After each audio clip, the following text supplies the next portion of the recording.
when the United States of America asked me to go to Iraq to serve my country, I did it. I did what they asked me to do it, and I did it honorably, and I'm very proud of that service.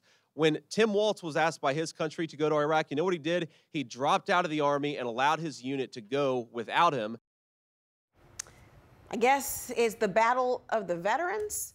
Maybe it's a one-sided battle, though, but Senator J.D. Vance attacking Governor Tim Walz on his 24 years of military service. Vance says that Walz retired 2 months before his unit was told they'd be deploying to Iraq. Now, let's do a little bit of a fact check, because this timeline is very key to understanding this criticism and figuring out whether it's well-founded or complete hogwash, as they say. Walz actually filed paperwork to run for Congress in February of 2005. The next month, the Guard announced a possible deployment to Iraq within 2 years.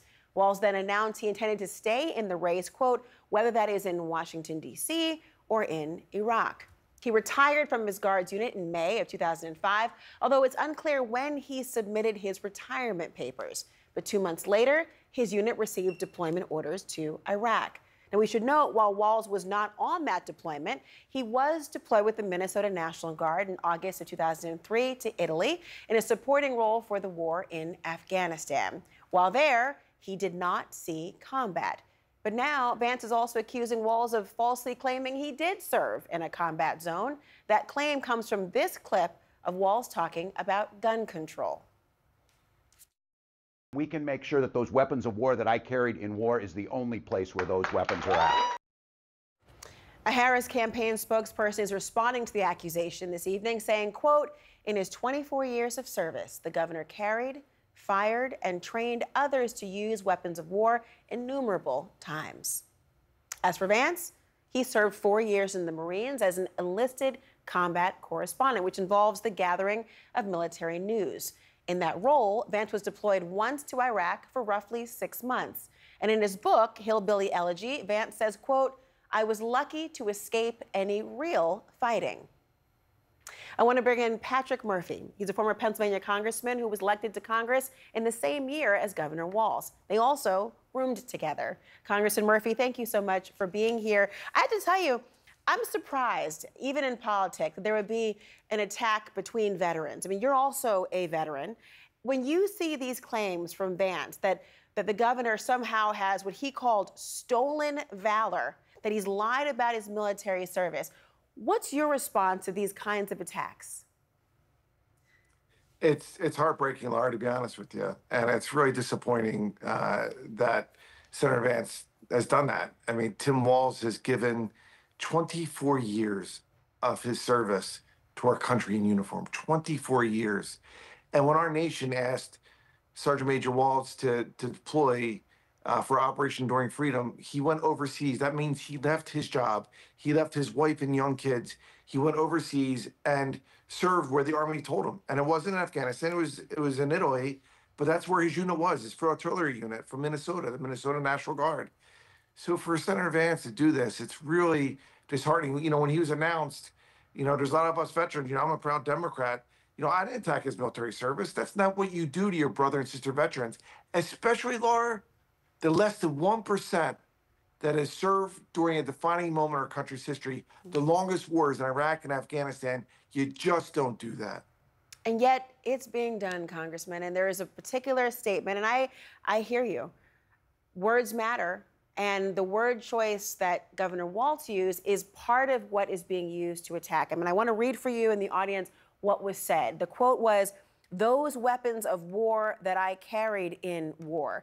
They're pointing to that to suggest he's somehow exaggerating or just being untruthful. Did that statement give you any pause in the particular way he phrased it?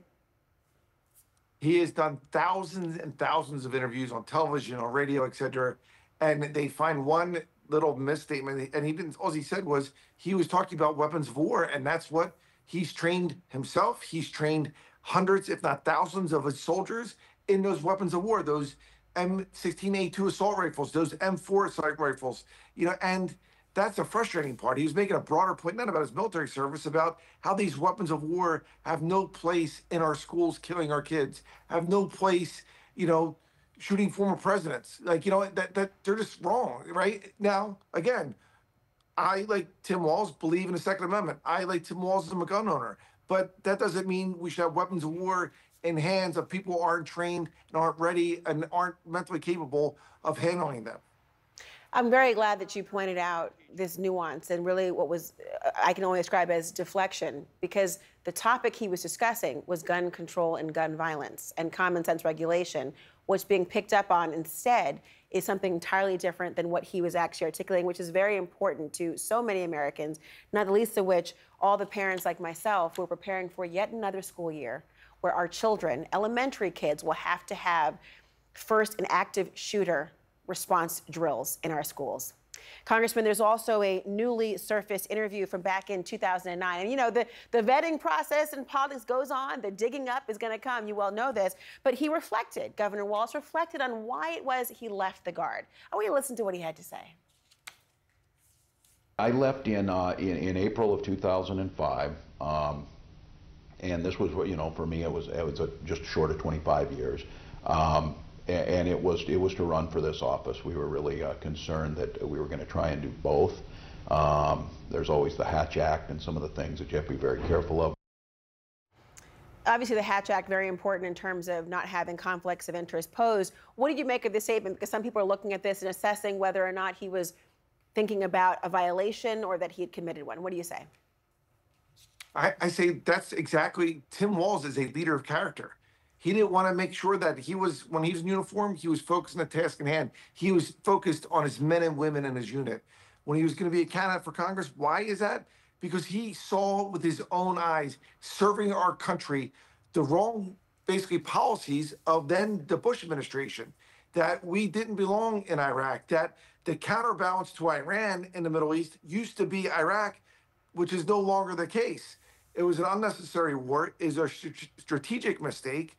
And I give Tim Walz a lot of credit. And that's why, Laura, Tim Walz is one of the leaders of the post 9/11 generation of us veterans who have been less than that 1% that served during these times, during these defining moments, and basically gave the government a blank check to cash in, which included his own life potentially.